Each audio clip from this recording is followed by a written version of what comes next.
राधे राधे। जय जय श्री राधे। श्री हरिवंश राधा वल्लभ लाल की जय हो। सभी संतों हरि भक्तों की जय हो। ठाकुर जी महाराज की जय हो। श्री हरिवंश महाप्रभु की जय हो। पूज्य गुरुदेव महाराज की जय हो। श्री डोंगरे जी महाराज की जय हो। भगवान श्री कृष्ण की जय हो। श्रीमद् भगवद गीता की जय हो। जय श्री राधे। बहुत बहुत स्वागत है आपका हमारे चैनल में। हम श्रीमद् भागवत के कल हमने पंचम स्कंद की कथा का श्रवण किया था, जिसमें हमने ऋषभदेव जी का चरित्र सुना, नाभि जी का चरित्र सुना और ज्ञान की 7 भूमिकाएं सुनी। आज हम भरत चरित्र का श्रवण करेंगे और हम पढ़ेंगे कि 6 वस्तुओं में माया कौन सी हैं, किन 6 वस्तुओं में माया छिपी हुई हैं। जय श्री राधे। श्री हरिवंश। लेकिन कथा श्रवण करने से पहले आइए भगवान श्री कृष्ण के चरणों की वंदना कर लेते हैं। जय श्री राधे। सच्चिदानंद रूपाय विश्वोत्पत्त्यादि हेतवे तापत्रय विनाशाय श्री कृष्णाय वयं नमः। जय श्री राधे। उन सच्चिदानंद भगवान श्री कृष्ण को हम सब वंदन करते हैं। जय श्री हरिवंश। तो आइए अब हम भरत चरित्र का श्रवण करते हैं। जय श्री राधे। ऐसा कहते तो कई लोग हैं, किंतु अर्थ नहीं समझते। कर्म कृष्णार्पण करने की भावना से ही भरत जी यज्ञ करते थे। भरत जी को युवावस्था में ही एक दिन वैराग्य हो आया। जिसे युवावस्था में ही वैराग्य हो और जो संयम करके भजन प्रवृत्ति बढ़ाए, उसे वृद्धावस्था में भगवान की प्राप्ति होती है। वृद्धावस्था में शारीरिक अशक्ति होने के कारण तुम भक्ति नहीं कर पाओगे।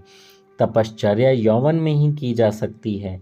वृद्धावस्था में तपश्चर्या करने से अगला जन्म सुधरेगा।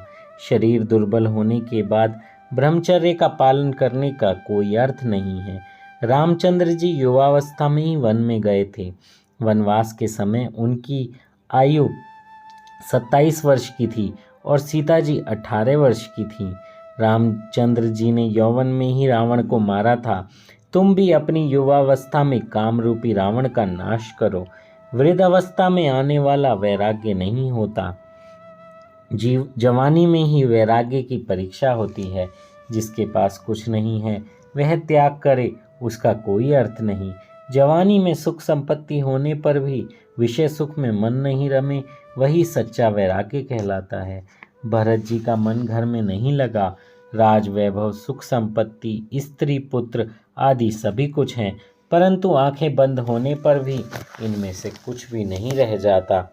जन्म के पूर्व जीव का रिश्तेदार कोई नहीं था।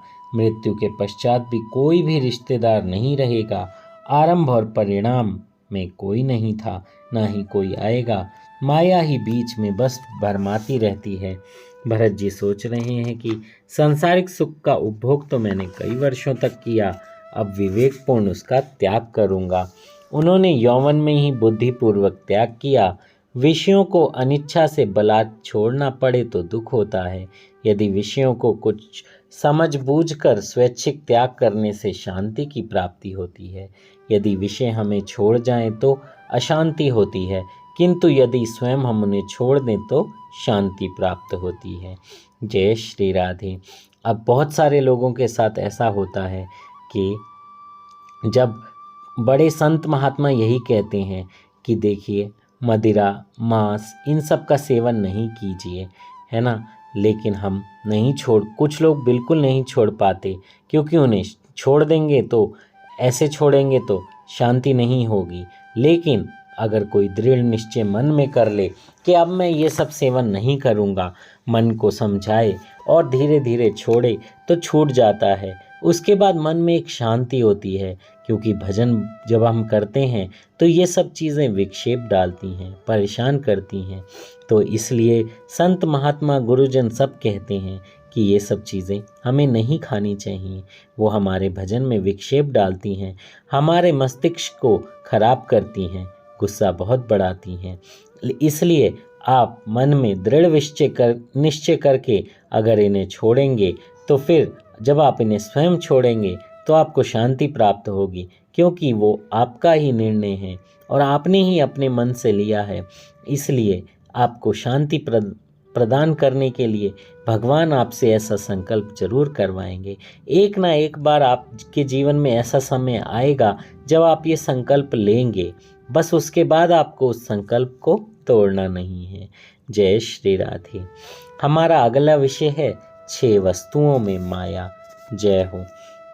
परमात्मा ने इन 6 वस्तुओं में माया रखी है जिसमें मन फंसता ही जाता है। और पहली वस्तु है भोजन, दूसरी वस्तु है द्रव्य, तीसरी है वस्त्र, चौथी है स्त्री, पांचवा है घर और छठी है पुस्तक।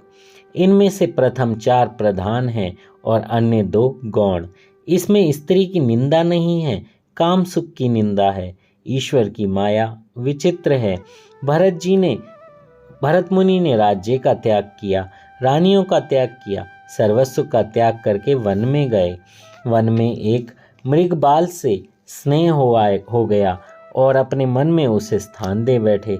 इस आसक्ति के कारण उनका भजन ध्यान आदि खंडित हो गया और उन्हें मृग योनि में जन्म लेना पड़ा। अतः अपने घर चाहे किसी को भी रख लो, किंतु मन में तो किसी को भी बसने मत दो। मन में किसी को बसाओगे तो प्रभु भजन में वह बाधा रूप होगा। जय हो। आपने देखा होगा, ऐसा बहुत बार होता है कि हम घर में कोई चीज़ लाते हैं, वो चीज़ हमें बहुत अच्छी लगती है, फिर हम सुबह शाम उसी के चिंतन में रहते हैं। अरे ये टूट नहीं जाए, अरे ये गिर नहीं जाए, अरे बच्चा संभाल के, अभी कल ही तो लाया हूँ, अरे 50,000 रुपये की है ये, बहुत ध्यान से रखना। तो मन सारा टाइम उसी में ही घुसा रहेगा और आप भजन नहीं कर पाएंगे।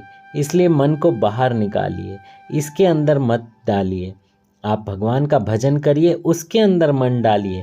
कितनी माला करनी है, कैसे करनी है, कब ग्रंथों का श्रवण करना है, कब चरित्र श्रवण करने हैं, संतों के चरित्र सुनिए, बहुत अच्छी अच्छी बातें आपको सीखने को मिलेंगी।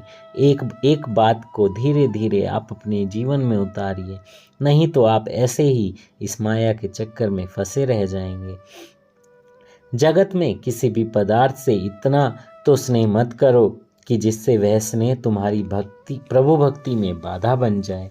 भरत मुनि के मन में मृगबाल के लिए आसक्ति ने जन्म लिया, वह उनके लिए पुनर्जन्म का कारण भी बना। संकल्प पुनर्जन्म का ही कारण बनता है। मन में अन्य किसी वस्तु के प्रवेश होने पर मनमोहन वहां से भाग निकलते हैं। श्री रामकृष्ण परमहंस कहते थे कि संसार में नौका की भांति रहना चाहिए। पानी पर रहने से नौका तैरती रहेगी, किंतु यदि नौका में पानी आ जाए तो वह डूब जाएगी।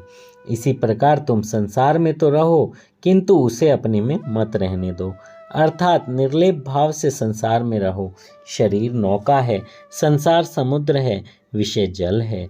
विषयों का चिंतन करते रहने से आत्मशक्ति नष्ट होती है, ममता बंध करता है।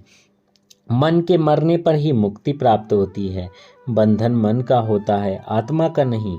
आत्मा तो मुक्त है। ग्रह त्याग की आवश्यकता नहीं है, ग्रह में सावधान होकर रहना है। प्रतिकूल परिस्थिति में प्रहलाद जी घर पर ही रहे, उनकी भक्ति में कोई बाधा नहीं डाल सका, जबकि वन में एकांत में भरत जी मृगबाल पर आसक्त हो गए और भजन नहीं कर सके। प्रतिकूल संयोग में, प्रतिकूल वातावरण में भजन किस प्रकार किया जाए, यह प्रहलाद जी ने जगत को बताया।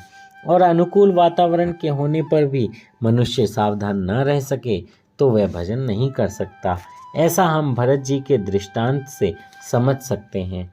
घर में समाहित वस्तुएं भजन में बाधा रूप नहीं है, किंतु मन में बसी हुई वस्तुएं बाधा रूप हैं। गृह त्यागी महात्माओं को माया किस प्रकार सताती है, वह यह कथा बताती है। भरत जी ने सोचा कि एकांत में बैठकर मैं ईश्वर की आराधना करूंगा। वे नेपाल में गंडकी नदी के किनारे गए। वहाँ के आदित्य नारायण भगवान की आराधना करने लगे। ईश्वर के सिवा अन्य किसी का संग भी भजन में विक्षेप करेगा। जिसे तप करना है वह अकेला ही तप करे। सदा यदि सोचें कि मैं अकेला नहीं हूँ, मेरे भगवान भी तो मेरे साथ हैं। ईश्वर के सिवा अन्य का संग रखोगे तो दुखी होगे। भरत जी अकेले ही तप करने गए थे।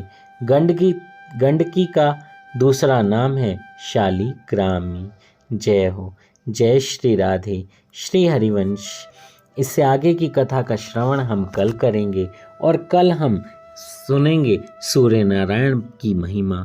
सूर्य नारायण भगवान की महिमा के बारे में कल हम बहुत अच्छा प्रसंग पढ़ेंगे। तो बोलिए जय जय श्री राधे। श्री हरिवंश। आज की कथा को हम यहाँ विश्राम देते हैं। राधा राधा नाम जप करते हुए, राधा राधा नाम की माला करते हुए हम भगवान से यही बस प्रार्थना करें कि हे प्रभु, हमारा नाम जप निरंतर चलता रहे, निरंतर हम आपकी प्रेम में आपसे जुड़े रहें, आपको भूले नहीं। माया हमें बहुत परेशान करेगी, लेकिन प्रभु अगर आप साथ हैं तो हम आनंद में रह सकते हैं। हम उस माया से अपने आप को बचा सकते हैं और आपके धाम में आपके पास आ सकते हैं। इसलिए दिन में कम से कम 30 से 35 मिनट आप माला से नाम जप कीजिए और जितना हो सके जब आप काम में हैं तो मंत्र आपके अंदर चलता रहना चाहिए। नाम जप जो है वह आपके अंदर चलते रहना चाहिए। जय श्री राधे। श्री हरिवंश। अगर कथा कहने में मुझसे कोई त्रुटि हुई हो तो मुझे क्षमा कीजिएगा। जय जय श्री राधे।